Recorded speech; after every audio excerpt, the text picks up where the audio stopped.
Salut, c'est Joshua, joshuamatei.fr. Dans cette vidéo, on va aborder la grande question du budget des publicités Facebook et Instagram. Pourquoi je dis grande question? Parce que c'est l'une de celles que j'entends le plus dans mon métier et c'est aussi une de celles qu'on retrouve le plus sur le net autour de la publicité sur Facebook en général. Quand on commence à y penser, on se demande combien il faut mettre pour avoir, on va dire, les résultats optimaux. Alors, je vais vous présenter ici 4 façons d'aborder la question du budget et évidemment vous recommander celle qui, selon moi, me paraît la plus intéressante. Et j'ai aucun doute que cette vidéo va vraiment vous éclairer à 100% sur cette question et qu'après vous ne l'aurez plus, cette question. Juste avant qu'on rentre dans le vif du sujet, j'aimerais vous demander de cliquer sur j'aime et de vous abonner à la chaîne pour plus de contenu de ce genre. Et maintenant, on va pouvoir rentrer dans le vif du sujet. C'est parti. Alors, l'option 1, qui est une option que je décommande, donc que je ne recommande pas du tout, c'est celle où on investit par exemple 1 euro ou 10 euros par jour. Alors, pourquoi est-ce que j'en parle si je ne recommande pas ça? Parce que c'est une option, c'est possible. En publicité Facebook, c'est un petit peu, on va dire, l'avantage ou ce qui est attrayant, notamment dans la publicité sur Facebook, c'est qu'il y a une barrière à l'entrée qui est quasiment nulle. C'est-à-dire qu'on peut arriver à avoir 1 euro à mettre par jour et pouvoir diffuser ses publicités. C'est une option. Donc, on peut. Alors, quand je dis je ne le recommande pas, vous pouvez toujours le faire. Vous pouvez mettre 1 euro, 10 euros par jour. Alors, pourquoi est-ce que je ne le recommande pas? C'est selon ce tableau-là. Donc, quels sont les avantages? C'est que, un, il y a un coût qui est dérisoire. 1 euro, 10 euros, ça ne représente rien. Et il n'y a quasiment aucun risque du coup. Et au niveau des inconvénients, c'est qu'on n'obtient aucune donnée. Ça veut dire qu'on ne va pas pouvoir savoir quels sont nos KPI, on ne va pas connaître notre taux de conversion, on va avoir aucune vraie donnée statistiquement significative. Et du coup, on n'a aucune leçon particulière à en tirer. Et donc, on ressort un peu bredouille. C'est pour ça que je ne recommanderais pas nécessairement cette approche. Après, quand je dis qu'il n'y a aucun risque, il faut en soi temporiser un petit peu. C'est pas absolument vrai. Il y a un risque, mais qui est tellement, on va dire, étalé sur le long terme qu'on on se rend pas compte sur le moment qu'il y en a un de risque. Mais si vous mettez, mettons, 1 euro par jour pendant un an, vous avez mis 365 euros pour aller nulle part en réalité. Donc il y a un risque, mais qui se cache dans un horizon qu'on ne voit pas encore, quoi. Ensuite, l'option 2, ça va être celle où vous choisissez votre budget. Alors ça, c'est une option assez fréquente quand voilà, on ne sait pas trop où on va. Euh, on peut avoir un trop-plein, on va dire, de bénéfices dans le business. On se dit, tiens, voilà, j'ai 300, 500 ou 1000 euros à mettre dans la publicité Facebook.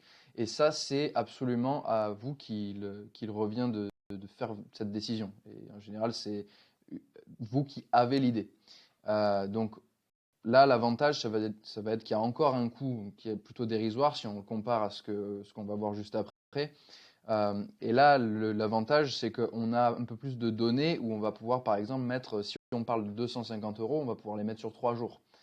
Ça fait que voilà, on va diffuser des publicités sur 3 jours ou 4 et on va avoir une idée un peu plus précise de nos KPI. On va pouvoir savoir quel est notre CPA historiquement sur le marché. Quand on diffuse des publicités, combien nous coûte une conversion, que ce soit un lead, une vente ou autre. Donc ça, c'est un peu l'avantage. Après, l'inconvénient, c'est que c'est toujours pas statistiquement significatif. Il y a trop peu de volume et c'est une décision peu éduquée. C'est-à-dire qu'on prend cette décision comme ça pour démarrer sans vrai cap derrière. Ensuite, on a la troisième option qui est suivre les conseils de Facebook. Alors, je l'appelle comme ça parce que Facebook a donné des directives bien spécifiques dans la dépense du budget. Quand je dis directive, c'est plutôt recommandation et un conseil. C'est cette formule-là qu'il conseille. Et encore, c'est pas tout à fait vrai. Donc là, c'est le petit bout de texte où c'est effectivement eux qui en parlent. Donc là, si je vous lis rapidement, vos indicateurs objectifs commerciaux peuvent avoir un impact sur le budget. Au moment d'établir un budget, il est important de ne pas perdre de vue vos objectifs commerciaux. Ça, c'est absolument vrai. Et ensuite, nous vous recommandons d'établir un budget hebdomadaire minimum représentant 50 fois la valeur de votre KPI. Donc là, si j'ai mis x4, c'est parce que je parle de mois, budget mensuel.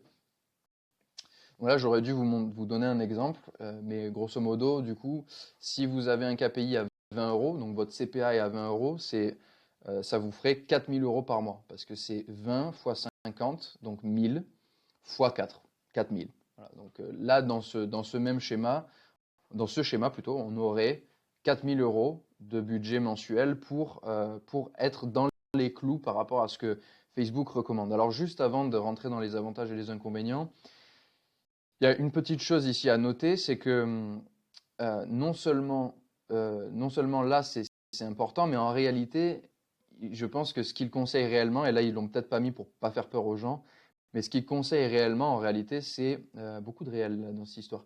Ce qu'ils conseillent, c'est d'être aussi en phase avec la phase d'apprentissage. Ce que ça veut dire, c'est qu'il faut normalement que vous ayez minimum 50 conversions par ensemble de publicités par semaine pour correspondre avec la phase d'apprentissage et pour que vos ensembles de pubs soient parfaitement optimisés, c'est-à-dire grosso modo pour que votre campagne soit parfaitement optimisée et qu'elle obtienne les meilleurs résultats possibles. Si ça c'est vrai, il faudrait multiplier cette formule-là qui est à l'écran par le nombre d'ensembles de pubs, du coup, puisque la phase d'apprentissage s'applique par ensemble de publicités. Donc, si vous avez 4 ensembles de pubs, ce serait en réalité 16 000 € qu'il faudrait mettre par mois dans vos publicités pour avoir des résultats les plus intéressants. Voilà, donc ça, évidemment, c'est assez irréaliste et ça concerne peu de gens, très très peu de gens. Mais c'est la solution en tout cas que Facebook prône. Alors quels sont les avantages, grosso modo, si on prend celle dont il parle ici un peu en ayant mis un peu d'eau dans leur vin, ou la solution un peu plus extrême que je viens de décrire, c'est que statistiquement parlant, on a des données qui sont significatives. Ça veut dire qu'on va avoir des données et des résultats et des retours par rapport à nos KPI, nos coûts cibles. On va savoir combien ça nous coûte de faire une vente, combien ça nous coûte d'amener quelqu'un à tel ou tel endroit de notre site. Et par rapport à ça, on va pouvoir, dans le futur, prendre des décisions plus éduquées. On a un potentiel aussi de résultats important parce qu'évidemment, il y a une chose à toujours garder en tête. Quand on parle de mettre 4 000 € par mois dans la publicité Facebook, l'idée n'est pas de verser 4 000 € dans un trou sans qu'il ne se passe rien. Il y a forcément une forme de retour. La question, ça va être est-ce qu'on est profitable ou pas. Mais on ne va pas juste mettre 4 000 € et rien ressortir derrière. Enfin, si c'est le cas, c'est qu'il y a quelque chose qui est très mal mis en place. Mais si vous mettez par exemple 16 000 € en publicité Facebook, il est possible que vous fassiez plus de ventes que vous n'en avez jamais fait de votre vie si vous avez un e-commerce par exemple. Donc voilà, il faut quand même contrebalancer cette donnée qui peut faire peur. Et derrière, on a les inconvénients, donc les coûts qui sont très importants et du coup les risques aussi qui sont importants. Donc ça paraît plutôt logique. Et ensuite, on a l'option 4, la rétro-ingénierie. Donc là, c'est une option qui s'applique un peu plus au tout venant, c'est-à-dire à quelqu'un qui n'a pas trop de budget, à quelqu'un qui en a pas mal. On peut réunir pas mal de gens dans cette solution-ci et elle est selon moi une des plus intéressantes. Donc la première étape, ça va être de lancer une campagne test avec une stratégie budgétaire semblable à l'option 4, où ici on va prendre un budget de notre choix compris entre, pour vous donner une estimation, entre 5 et 10 fois votre KPI. D'accord ? Donc là, mettons que pareil, vous ayez un coût par achat moyen ou que vous estimez à 20 €, donc ça ferait entre du coup 100 et 200 € de budget pour cette petite campagne test. Vous faites ça sur 1 ou 2 jours. Après là, j'ai mis entre 5 et 10 fois, ça peut être plus, je conseillerais plus, mais voilà, entre 5 et 10 fois, c'est une façon d'inclure un maximum de gens possible dans cette stratégie ici, c'est-à-dire des gens qui ont un peu moins de budget. Et une fois que vous avez fait ça, que vous avez lancé votre campagne test, vous allez avoir des KPI bien spécifiques. Je ne sais pas si vous avez vu ma vidéo sur les KPI et ma série de 3 vidéos sur les KPI que je vous conseille vivement, mais vous aurez compris en ayant vu cette vidéo que vous avez soit une situation où vous ne connaissez pas vos KPI et du coup vous devez estimer de tête quel serait votre taux de conversion, etc. Là, en ayant fait ça, en ayant une première campagne de test, vous serez absolument fixé sur votre CPA, bon, même si ça, vous êtes en mesure de le calculer normalement avant d'avoir fait quoi que ce soit, mais non seulement votre CPA, mais aussi tous les taux de conversion entre chaque étape de votre entonnoir d'acquisition en ligne. Et ça, vous aurez les réponses qui ne sont pas forcément statistiquement significatives, mais vous en aurez. Et à partir de ces informations-là, vous allez pouvoir partir de la fin et déterminer votre budget idéal grâce à la rétro-ingénierie.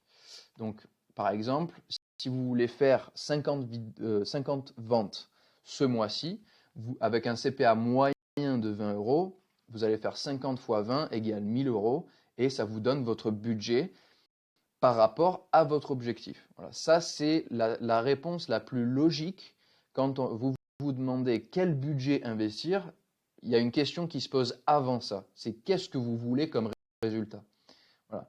Donc après, si la réponse est autant que possible, si vous savez que vous êtes profitable après, parce qu'en gros, il y a une étape 3 là, que j'ai un peu omis, bon, qui n'est pas nécessairement le cas, mais il y a potentiellement une étape 3.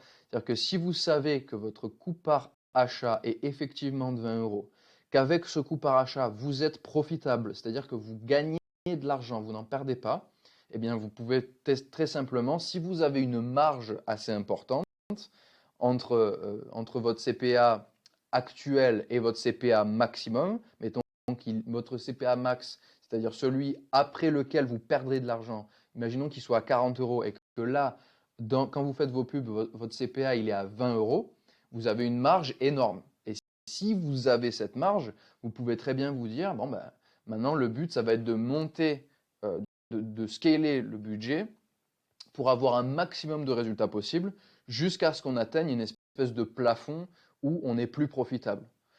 Donc voilà, et pour résumer un peu les avantages et les inconvénients ici, ça va être que les avantages, c'est que les données sont statistiquement significatives, ou plus ou moins, voilà. En tout cas, elles le sont plus qu'avec l'option 1. Il y a assez peu de risques, en tout cas c'est la méthode qui permet d'amortir les risques au maximum. Il n'y a pas de meilleure façon de faire que ça si on veut minimiser les risques en maximisant les bénéfices.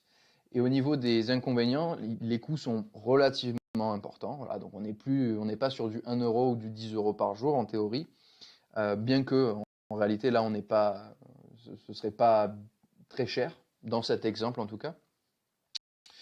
Et on n'est pas optimisé pour la phase d'apprentissage. Comme je le disais tout à l'heure, la phase d'apprentissage, il faudrait faire 50 conversions par ensemble de pubs. Si vous dites je veux faire 50 ventes ce mois-ci, vous n'êtes pas du tout dans les clous, puisqu'il faudrait au minimum syndical faire 200 ventes pour être sur la phase d'apprentissage.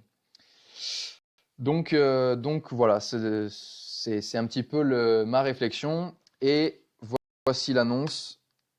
Ça c'est la méthode que je recommanderais et que je vous recommande de faire. Si vous ne savez pas quoi faire avec votre budget, faites une première campagne de test.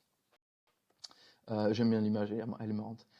Faites une première campagne de test et ensuite, à partir des résultats et des KPI que vous avez déterminés, partez de votre objectif. Vous dites je veux faire tant ce mois-ci et vous allez en arrière et vous déterminez ok, combien est-ce que ça représenterait en budget vu que je connais mes coûts maintenant. Voilà un petit peu une façon d'aborder le budget. J'espère qu'elle vous a éclairé. Si c'est le cas, tant mieux. Sinon, posez vos questions dans les commentaires. Je me ferai un plaisir d'y répondre. N'oubliez pas de cliquer sur j'aime et de vous abonner à la chaîne pour plus de contenu dans le genre. Et je vous dis à très bientôt dans la prochaine vidéo.